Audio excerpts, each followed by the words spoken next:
Hi friends, நிறைய பேர் வந்து என்ன நினச்சிக்கிறோன்னா ரீட்டைல் ட்ரேடர்ஸில் வந்து ஆப்ஷனுக்குள்ளே போய் லாஸ் பண்ணுறாங்க. என்ன தான் படித்தாலும் அதில் லாஸ் பண்ணுவாங்கன்னா கண்டிப்பாக ஆப்ஷனில் வந்து லாஸ் பண்ணுற ப்ராபபிலிட்டி வந்து அதிகம்தான். ஆனால் வந்து கொஞ்சம் நல்லா யோசித்து பார்த்திங்கன்னா தெரியும், நல்ல ப்ரொஃபஷ்னல் ட்ரேடர்ஸ்க்கு நல்லாவே படிச்சிருப்பாங்க. அவங்கக்கிட்ட வந்து தேவையான அளவுக்கு கேபிட்டல் இருக்காது. ஒரு மிடில் கிளாஸ் ஃபேமிலியாக இருப்பாங்க.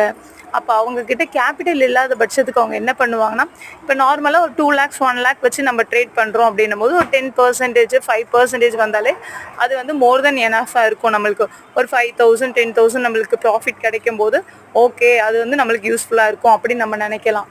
ஆனால் இதுவே ஒரு சின்ன கேபிட்டல் தான் இருக்கும். மிடில் கிளாஸ் ஃபேமிலி எவ்வளோ வச்சுருப்பாங்க, நார்மலாக ட்ரேடிங்குள்ளே போனால் ஒரு 20,000 10,000 அந்த ரேஞ்சுக்குள்ளே தான் உள்ளே என்ட்ரு ஆகுவாங்க. அப்போ வந்து ஆப்ஷனில் வந்து லிவரேஜ் ஜாஸ்தி இருக்கிறதுனால ஈஸியாக அவங்களால ஆப்ஷனில் வந்து ஒரு லாட் 2 லாட் வந்து ஈஸியாக அந்த அமௌண்ட்டுக்கு வாங்க முடியும். ஆனால் வாங்குகிற அளவுக்கு ஈஸியாக செல்லர்ஸ் அந்த அமௌண்ட்டை கரைச்சிருவாங்க. இப்படி தான் வந்து முக்கால்வாசி வந்து லாஸ் ஆகிறதுக்கு காரணமேக்காண்டி நல்லா படிச்சிருப்பான், ஆனால் அவன்கிட்ட வந்து நாலேஜ் இருக்கும், ஆனால் வந்து ஃபினான்ஷியலாக அவன்கிட்ட வந்து சப்போர்ட் பண்ண ஆள் இருக்க மாட்டாங்க. அதனால தான் வந்து மெயின் ரீசன் வந்து ஆப்ஷனுக்குள்ளே ரீட்டைலர்ஸ்குள்ளே வந்து லாஸ் பண்ணுறதுக்கான காரணம், மெயின் ரீசன் இதெல்லாம். இதை வந்து யாரெல்லாம் ஒத்துக்கிறீங்களோ அவங்கெல்லாம் கீழே வந்து கமெண்ட் பண்ணுங்கள்.